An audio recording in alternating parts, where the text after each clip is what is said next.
Hindered by Adidas tracksuit memes and rusted junk of equipment, this unconventional independent faction in Squad is fueled by a plethora of explosive arsenal and consistently finds unexpected success against modern units from its concealment abilities and friendly misidentification counterattacks. For this video, I will provide an overview of the Irregular Militia, then weigh the faction's pros and cons to determine their overall practical strengths and weaknesses.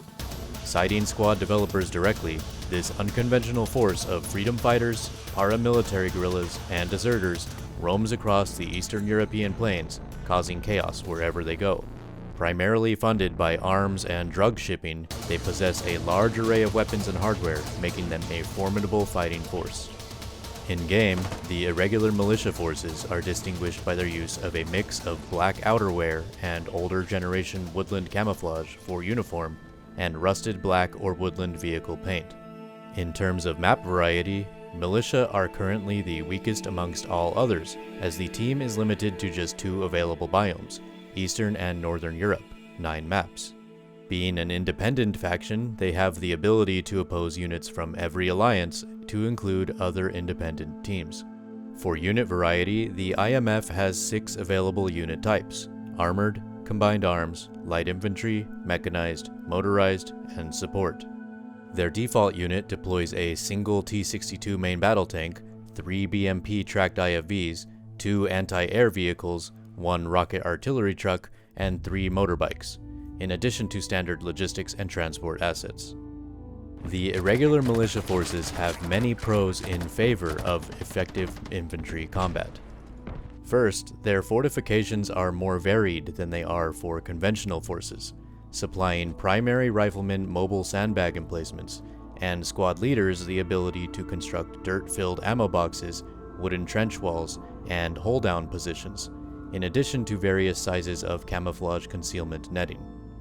Furthermore, FOBs can have unique static weaponry deployed, such as anti-aircraft guns, artillery rocket launchers, and the exclusive 76mm field gun, while the supply point cost of tech structures, HABs, vehicle repair stations, is significantly lower than it is for traditional factions. Number 2, IMF commanders have the privilege of gaining access to strategic and tactical support outside the wire, meaning instead of needing to be within proximity of a fully built HAB, can simply call in requests while nearby a friendly vehicle, such as deploying and piloting a personal handheld drone downrange, rather than accessing a designated UAV camera feed from the safety of a FOB. Third, another pro for squad leaders, under-barrel grenade launchers, both frag and smoke rounds, are available to either of the primary SL loadouts, while the main AK kit is issued an additional anti-tank hand grenade as well. 4. Their unparalleled diversity of small arms, enabling nearly every role the choice between AR, AK platform, or rifle length, and in such cases as for the automatic rifleman, the rare option of 200-round drum magazines. 5th, unique roles set this team apart from the rest. The camo net deploying ambusher, which is issued either anti-tank hand grenades or muzzle-mounted rifle-launched frag grenades, and the infiltrator, which carries into close quarters a carbine rifle, submachine gun, and both regular and AT grenades. Number 6, in line with the specialized guerrilla warfare style, their kits in general carry more explosives than most conventional forces, either as hand grenades or, in the Saboteur's case, this faction's engineer, a total of 3 demolition charges instead of the usual single block. Lastly, 7th, rocket launcher wielding roles were not neglected additional firepower, as anti-tank loadouts are provided with extra rockets, to include tandems, for their diverse armament, while LAT and Grenadier kits have access to 5 rounds for either their RPG or rifle-mounted launcher.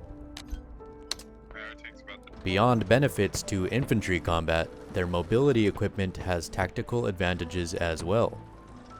First, their unmatched anti-aircraft capabilities with 2 types of mounted autocannons, bolstered by superior indirect fire support by means of the top-tier BM-21 Grad, which delivers 122mm self-propelled rockets via an impressive 40 launch tubes. Next, availability of Minsk motorbikes for nearly every unit ensures rapid ultralight transportation options for a vast majority of operations. Lastly, most of their assets lack outstanding firepower or armor strength, but this is slightly compensated with the rare ability to descent militia on top of the T-62 MBT, which can be exercised strategically to move a fire team from one objective to another whilst backed up by the deterrence of the tank's main cannon. Moving on to the negatives of the irregular infantry, their troops are nearly as capable as conventional forces, but lack in available resources. First, which may sometimes be considered a good thing, is that neither their SLs or auto riflemen are issued tracer rounds, and therefore do not have the increased designation ability that comes with illuminated bullets.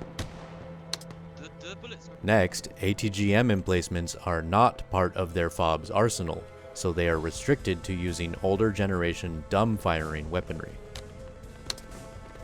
However, it is the IMF's outdated vehicles that generally cause them to be more at a disadvantage. First, both helicopters and UAV drones are unavailable to all of their units, meaning logistics, recon, and transport must all be accomplished by soldiers on the ground, and the team is also unable to call in airstrikes from fighter jets. Finally, yesteryear assets and their obsolete technology is what holds them back when facing aggressive modernized factions. Whether it be poorly improvised armor on trucks, a lack of range-finding and stabilization methods, or the absence of smokes and guided missiles for the T-62. All this to conclude that the irregular militia forces do in fact have their own unique strength derived from the aforementioned pros and cons. Dark foliage, shadows, and urban environments are areas where the IMF can go undetected thanks to black-colored gear, woodland uniforms, and use of camo netting. Infantry capable of catching enemy light vehicles off guard is where the team flourishes, through ambushing with explosives or just remaining postured with the versatility of diverse kits, roles, and AT personnel. Above all, the strategies best suited for such guerrilla fighters would be those centered around support tactics to maintain territorial dominance with rocket artillery trucks hidden behind FOBs built with unique defensive emplacements. Though the weaknesses of the faction could be attributed to skill issues alone, there are in fact suboptimal situations that certainly do not help the militia forces win. For instance, because of their non-conforming uniform patterns and use of dark colors, open areas without foliage or hard cover are to be avoided, since their ability to blend in is low. Last of all, due to the aforementioned primitive functionality of IMF equipment, uncoordinated strategic plans for their vehicles are no match for highly motivated modern-day MBTs, MGSs, and IFVs, especially in 1v1.